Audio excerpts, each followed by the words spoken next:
everyone, Daniel here from the Next Issue Podcast. On today's video, I'll be doing a review for Power Rangers Unlimited #1. This is the countdown to ruin.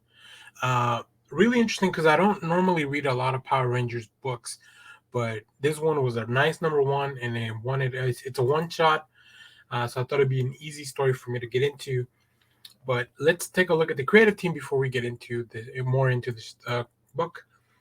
This book is written by Marguerite, Bennett, illustrated by Anna, Kekovsky, Chandra, and Giuseppe Cafaro. Colors by Sara Antonellini, with assistance by Sharon Marino and Fabi Marques. Lettered by Ed Dukeshire, with a cover by Keyla, Valerio.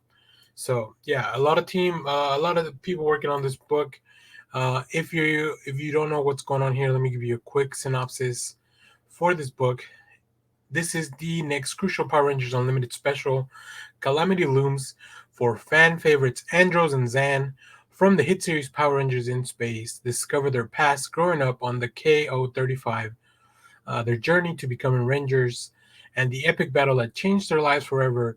The future of the Power Rangers saga starts here with this one-shot adventure.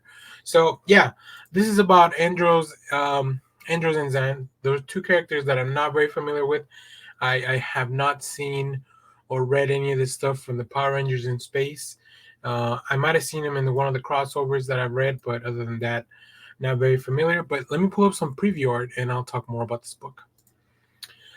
And I think my favorite thing about this book is the accessibility. Like I just mentioned, I don't have a lot of experience with these characters, but the book makes it really easy for me to understand. Like, look, Power Rangers, overall, the concept is the same, right? The chosen warriors from either a planet or in this case, there's more of a structure to the organization that have to fight a monster. But I love the way we're kind of introduced here in the middle, into the thick of it, really. Andros and Zan just fighting, or Zane fighting for their lives, really. Very, very dramatic situation, but I love the art. I love the way that this is drawn here. You can really feel the pain, and even though the characters are wearing a mask, like you can tell the emotion just by the way the body is set. And then the lettering, of course, really adds to the impact.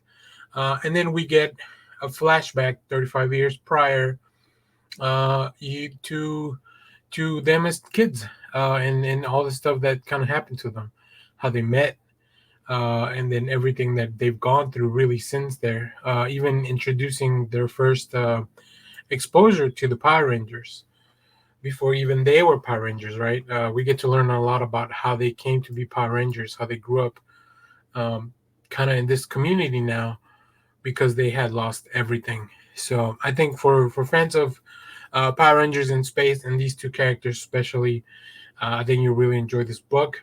Overall, I still, even though I'm not more familiar with a lot of these characters, I still really enjoyed it because it's just a really fun, well-told story. There's some comedy, there's some drama, there's some parts that are really like very sad, and just like in the short amount of time that I spent with these characters. The colors are super vibrant. I love, one of the things I love the most about the Power Rangers books is that because it's so colorful, right? Like the point of the story is that we have all these different color Rangers, and I love here, like especially this when they're looking at the hologram. Just it looks very cool. So very excited for this. But let me know if you read it, and stay tuned because we have more comic reviews, trailer reactions, TV recaps, all that fun stuff here in the channel. So as always, thanks for watching, everyone. Bye.